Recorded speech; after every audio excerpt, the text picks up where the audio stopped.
আমি ভালোবাসায় বিশ্বাসী না, আমি কর্মে বিশ্বাসী। কর্ম করলে ফল তো হবেই। কর্ম যদি করে যাও, টাকা পয়সা যদি থাকে, তো তোমাকে সবাই ভালোবাসবে, সম্মান করবে, সে তুমি যাই করো না কেন।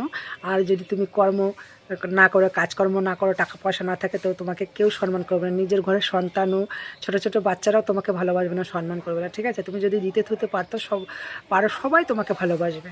আর যদি না দিতে পারো, তোমাকে তো কেউ ভালোবাসবে না, নিজের মা পর্যন্ত ভালোবাসে না, ঠিক আছে? তো আমি তার জন্য কর্মে বিশ্বাসী, ঠিক আছে?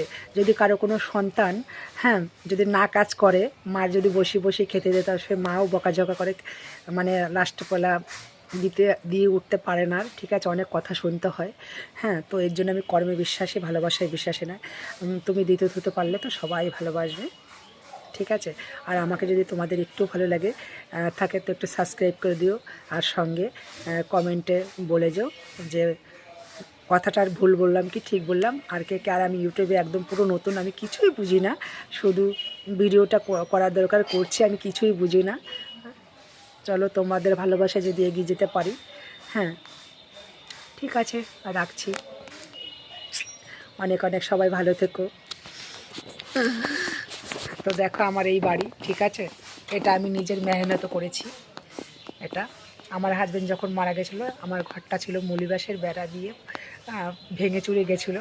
তো এটা আমি অনেক কষ্ট করেই করেছি, ইনকাম করে, আমার নিজের ইনকাম। তো আমি গর্বের সহিত বলছি, দেখো এটা আমার বাড়ি, আমি নিজে তৈরি করেছি, ঠিক আছে? ঠিক আছে, রাখছি। আমার বাড়িটা দেখে নিয়েছো তো আমি কত বড় লোক, দেখো, বহুত বড় লোক। তো তোমাদের ভালোবাসায় যদি আমি একটুখানি গরিব হতে পারতাম, তো ভালোই হতো। জানি হবো না, কারণ আমার সেরকম কোনো যোগ্যতাই নেই, ঠিক আছে? তবুও যদি তোমরা আমাকে ভালোবাসো, তো আমি অনেকটা এগিয়ে যেতে পারবো, আমি জানি। হ্যাঁ, মানুষের এটা এত বড় কপাল, সবাই বলে কপাল উঁচু থাকলে, বড় থাকলে ভাগ্য ভালো হয়। তা তোমাদের হাতে নির্ভর করছে আমার ভাগ্যটা, ঠিক আছে? ঠিক আছে, রাখছি। অনেক বকে ফেলছি, বেশি বকবো না, নতুন নতুন তো। ঠিক আছে, রাখছি, বাই।